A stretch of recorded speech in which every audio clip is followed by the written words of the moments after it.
अस्सलामु अलैकुम वरहमतुल्लाहि वबरकातुहू। नाज़रीन व सामिईन, आज की वीडियो के अंदर हम इस मसले को तफसील से समझने की कोशिश करेंगे कि बाज़ मरतबा होता यूँ है कि एक शख्स है और उसने आर्डर के तौर पर किसी को 70,000 रुपये दे दिए। यानी मिसाल के तौर पर जैद ने खालिद से यूँ कहा कि मुझे ये आपसे माल तैयार करवाना है और ये 70,000 रुपये आप ले लीजिए और बाकी पैसे मैं आपको बाद में दे दूंगा। यानी मिसाल के तौर पर एक 1.5 लाख रुपए का माल तैयार कराना था, लेकिन 70,000 रुपये उसने नकद दे दिए कि ना, और बाकी आप माल बनवाते जाइए और मैं आपसे 2 लाख रुपए तक का माल लूंगा। लेकिन बाद में होता ये है कि बाकी रुपए बाद में देने को कहा तो अब वो शख्स काम के लिए मना करता है। यानी वो कहता है कि साहब मुझे आपसे माल नहीं चाहिए, आप तो मुझे मेरा 70,000 रुपये वापस दे दो। जबकि जिस शख्स को इसने ये कहा था, यानी जैद ने जो खालिद से कहा था कि आप मुझे इतना माल तैयार करा दें और इतने पैसे ने और बाद में मैं पैसे दे दूंगा, तो खालिद के पास इतना माल फिलहाल मौजूद नहीं था। तो खालिद ने ये किया कि बकर, जिसका बड़ा कारखाना था जहां से खालिद का माल तैयार होता है, उसको उसने 1.5 से 2 लाख रुपए तक का माल बनाने को कह दिया है और उसमें से 35,000 रुपये उसको नकद दे दिए हैं बेनामे के तौर पर। यानी इस बात को बताने के लिए कि इतने रुपए का माल मैं आपसे लूंगा। ये पूरा मसला है।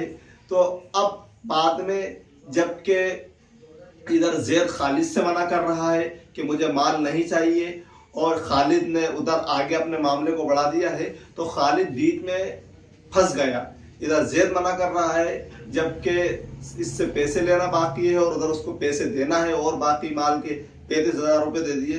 तो इसकी शक्ल क्या होगी, ये शक्ल जायज़ है या नहीं, ऐसा करना दुरुस्त है या नहीं, यहाँ पर खालिद अपने मामले को कैसे सुलझाएगा, इसको मैं आपको समझाने की कोशिश करूँगा। मार्केट में इस तरह के मसाले बहुत ज़्यादा पेश आते हैं, इसलिए आपसे पहले दरख्वास्त करूँगा कि आप वीडियो को मुकम्मल वॉच कीजिए। अगर कोई बात आपको समझ में ना आए तो कमेंट में ज़रूर जिक्र कीजिए, इंशाल्लाह मैं समझाने की कोशिश करूँगा। ये मेरे पास एक किताब मौजूद है, उस मसले को मैं अपनी ज़ुबान में समझाए बगैर मैं साथ में पढ़ता हूँ और आपको समझाने की कोशिश करूँगा। तो मसऊला सूरत में, यानी जो मैंने आपको अपनी ज़ुबान में समझाई है, उस सूरत में 2 मामला अलग अलग है। एक मामला उस शख्स के साथ है जिसने आपको ऑर्डर दिया है, यानी जैद का खालिद के साथ, और दूसरा मामला उसके हाथ है जिसको आपने ऑर्डर दिया है, यानी खालिद का बकर के साथ है। ये दोनों बे इस्तिस्ना के मामलात हैं, बे इस्तिस्ना के मामलात हैं। ये एक फुकाहा की इस्तिलाह है। इस अक़्द में अक़्द के वक्त ही बे का इनेकाद हो जाता है। यानी जैसे ही जैद ने खालिद को 70,000 रुपये दिए थे तो बे मुकम्मल हो चुकी थी। अब इसको पूरे बे लेना चाहिए थी, पूरा माल लेना चाहिए था, बाकी पैसे देना चाहिए थे। लिहाजा किसी एक फरीक को दूसरे फरीक, यानी कि एक बेचने वाले को खरीदने वाले से या खरीदने वाले को बेचने वाले की रजामंदी के बगैर शरई तौर पर फस्ल का हक बाकी नहीं रहता। यानी अब जैद को ही चाहिए था कि इसी से बे करे, अब मना ना करे। अब पहले मामले में अगर वो माबकिया रकम देने से मना कर रहा है, यानी जैद ये कह रहा है मैं 1 भी रुपया नहीं दूंगा बल्कि मेरे 70 मुझे वापस चाहिए, तो ऐसे सूरत में खालिद जो है उसको 2 बातों का इख्तियार है।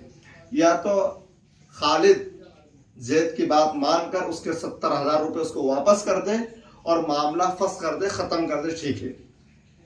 या आप उसकी बात को तस्लीम ना करें, यानी कि खालिद जैद की बात को तस्लीम ना करे और माबकिया रकम का उससे मुतालबा जारी रखे कि 70,000 दे दिए और तो आप पूरे 1.5 लाख पूरे करो, माल आपको मैं दे दूंगा।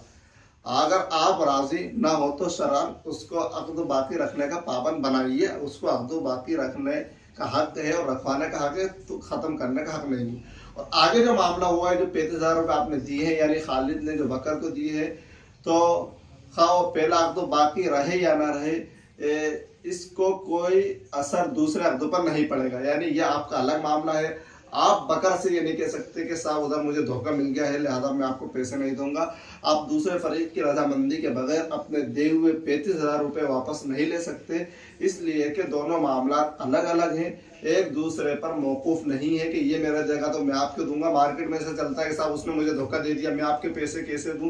तो ऐसी बहुत सारी शक्लें बनती हैं। बाज़ मरतबा कोई इंसान किसी से लेके किसी को पैसे दे देता है, फिर कहता है साहब वो मेरे पैसे दे ही नहीं रहा, मैं आपको कैसे दूं। तो आप दूसरे को ऐसे धोखे में नहीं डाल सकते। ये अगर मसला अगर अच्छा लगा हो और वीडियो अच्छी लगी तो लाइक करें, दोस्तों अहबाब में ज़रूर शेयर करें। सदका जारिया की नीयत से। अस्सलाम वालेकुम व रहमतुल्लाहि व बरकातहू।